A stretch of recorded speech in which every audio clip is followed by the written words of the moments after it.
Hi guys, আজ আমরা narration series নিয়ে আলোচনা করব। আপনারা আগের ভিডিও অর্থাৎ ন্যারেশন পার্ট 1 ভিডিওর লিঙ্ক উপরে আই বাটনে এবং নিচে ডেসক্রিপশন বক্সে পেয়ে যাবেন। আজ আমরা ইনডাইরেক্ট স্পিচ কি, ডাইরেক্ট ও ইনডাইরেক্ট স্পিচ এর কি কি বৈশিষ্ট্য রয়েছে সে বিষয়ে আলোচনা করব। So let's begin. Number 2, indirect speech. Indirect speech যা রিপোর্টেড স্পিচ নামেও পরিচিত, তা হলো বক্তার বক্তব্যের সারাংশ যা অন্য কেউ ব্যক্ত করে।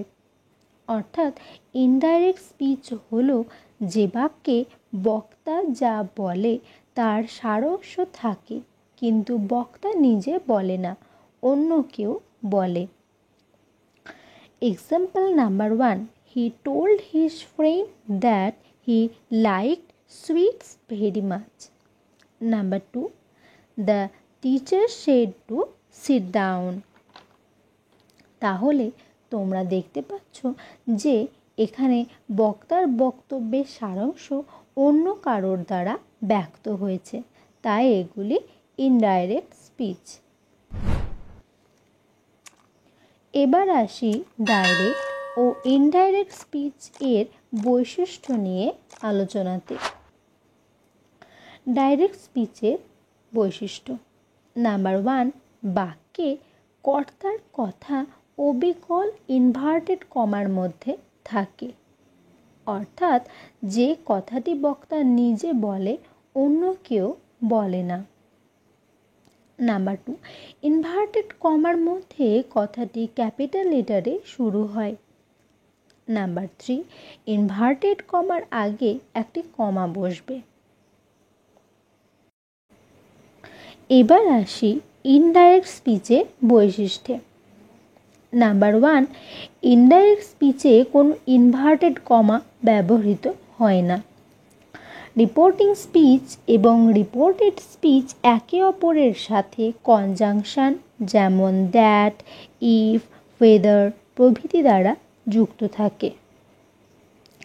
নাম্বার 2, রিপোর্টিং স্পিচ এবং রিপোর্টেড স্পিচের মাঝে কোনো কমা থাকে না। নাম্বার 3, ফুল স্টপ ব্যবহৃত হয় প্রশ্নবোধক বা বিস্ময়বোধক চিহ্নের পরিবর্তে।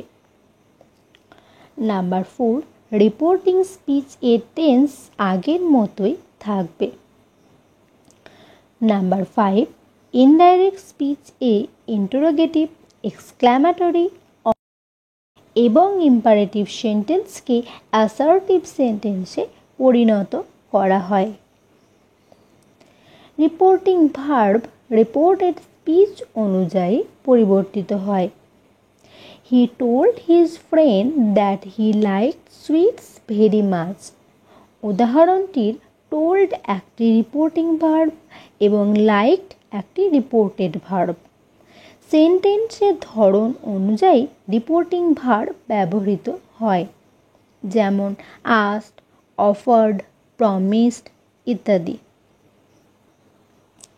নাম্বার 7, রিপোর্টেড স্পিচ এর প্রোনাউন শান নামক একটি নিয়মে পরিবর্তিত হয়, যেখানে এস হলো সাবজেক্ট, ও হলো অবজেক্ট এবং এন হলো নো চেঞ্জ।